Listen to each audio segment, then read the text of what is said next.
Selamat pagi, jumpa lagi di Berita Padang bersama saya Afrin Meriana. Sejumlah berita aktual dan menarik akan kami sajikan untuk Anda. Berikut 3 berita utama pagi ini.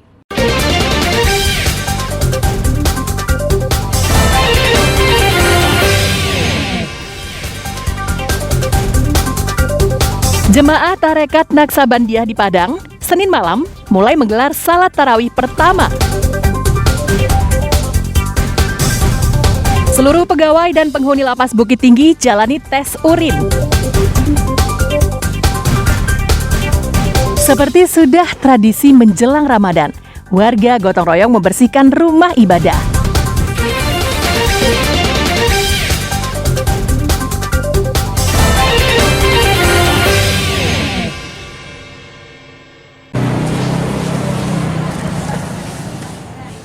Jika pemerintah baru akan melakukan sidang isbat sore ini, jemaah Tarekat Naksabandiah telah menetapkan 1 Ramadan pada tanggal 21 Maret 2023. Satu persatu jemaah Tarekat Senin malam mendatangi Surau Baru yang berada di kawasan Kecamatan Pauh, pinggiran Kota Padang. Mereka memulai ibadah salat tarawih. Jemaah sebagian besar berasal dari Kota Padang, terutama di kawasan Pauh, serta sebagian dari masyarakat Lubuk Kilangan.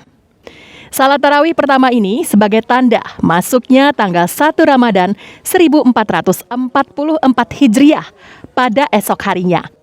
Artinya, seluruh jemaah Selasa pagi mulai menjalankan puasa.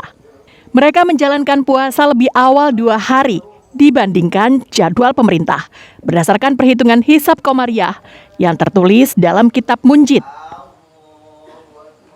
Besok hari Selasa melalui hisab ru'iyah dalil ijma' kias. Dan hisab hari apakah puasa yang dahulu.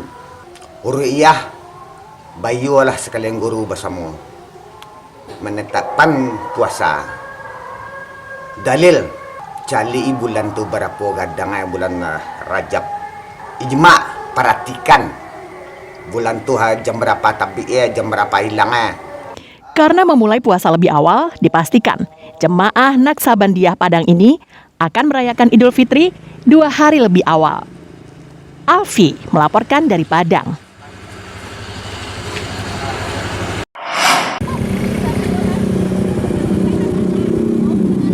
Setelah mencari selama 2 hari, tim SAR gabungan menemukan jasad Suprehatin, warga Tiumang Darmasraya, yang hanyut pada Selasa siang. Jasad Suprehatin ditemukan tim SAR mengambang di aliran Sungai Batanghari yang berjarak sekitar 15 km dari lokasi korban diduga hanyut. Menurut warga, korban bermaksud buang hajat di sungai. Setelah 1 jam, warga mulai curiga. Pasalnya, sepeda motor dan sandal korban masih berada di lokasi. Sedangkan Suprehatin tak terlihat.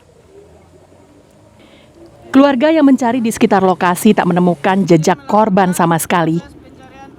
Kehilangan ini dilaporkan ke BPBD Darmasraya. Tim reaksi cepat mencoba membuat gelombang di Sungai Batanghari dengan cara mengitari daerah yang dicurigai dengan perahu karet.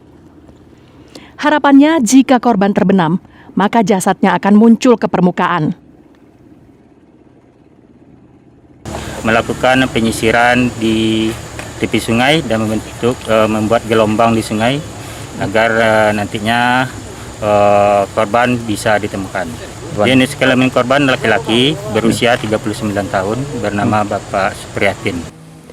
Pada operasi pencarian lanjutan, tim SAR menyusuri aliran Sungai Batanghari ke daerah hilir karena dugaan jasad hanyut akibat derasnya arus sungai tersebut. Dugaan tim SAR ternyata benar. Setelah menyusuri sungai selama 2,5 jam, petugas menemukan jasad Suprehatin mengambang di permukaan air. Jasad Suprehatin dievakuasi petugas dan dibawa ke rumah duka di daerah Tiumang yang berjarak sekitar 15 km dari lokasinya ditemukan. Eko Pangestu melaporkan dari Darmasraya.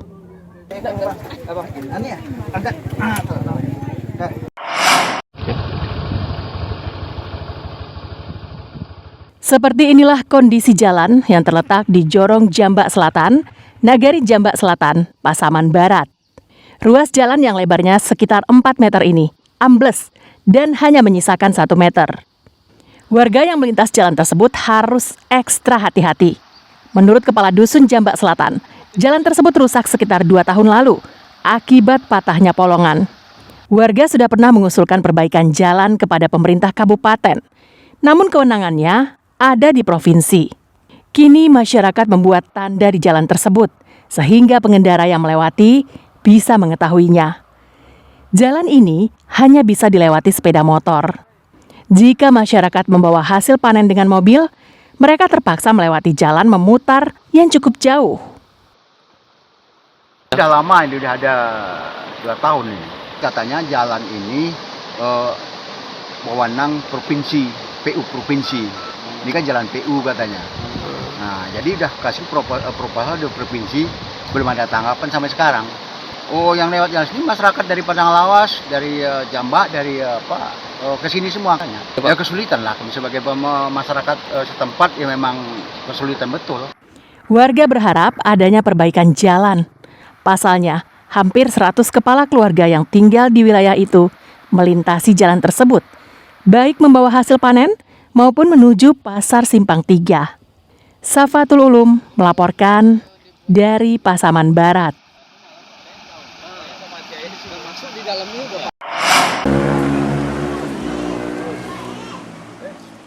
Berlokasi di Sungai Lubuk Sari, Kelurahan Baringin, Lubuk Kilangan, sejumlah warga pengikut tarekat Naksabandiah sudah melaksanakan tradisi Balimau. Ini mereka lakukan karena akan menjalankan 1 Ramadan. Tradisi Balimau dilakukan dengan cara membuat wewangian dari daun jeruk, jeruk purut, atau disebut limau, serta parutan kelapa yang dicampur dengan air. Rempah-rempah tersebut dibawa ke pinggir sungai untuk dimandikan secara bersama-sama, dengan tujuan dihanyutkan dengan air sungai yang mengalir.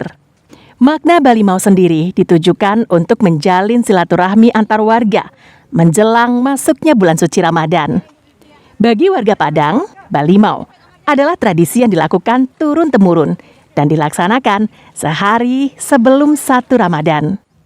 Dalam perkembangannya, makna kegiatan Balimau telah bergeser dari silaturahmi dan menyucikan diri menjadi rekreasi dan hura-hura. Tradisi nenek moyang kita, kalau di sungai kita kan nampak kebersamaan, biasanya kita bawa nasi, campurannya daun pandan, itu yang harum-haruman kayak daun kumis, bunga kenanga,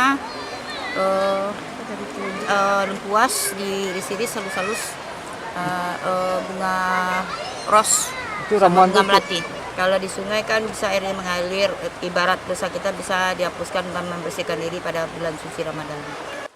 Meski waktu pelaksanaan puasa pengikut tarekat Naksabandiah berbeda dengan penetapan pemerintah, namun pelaksanaannya sama seperti yang lainnya.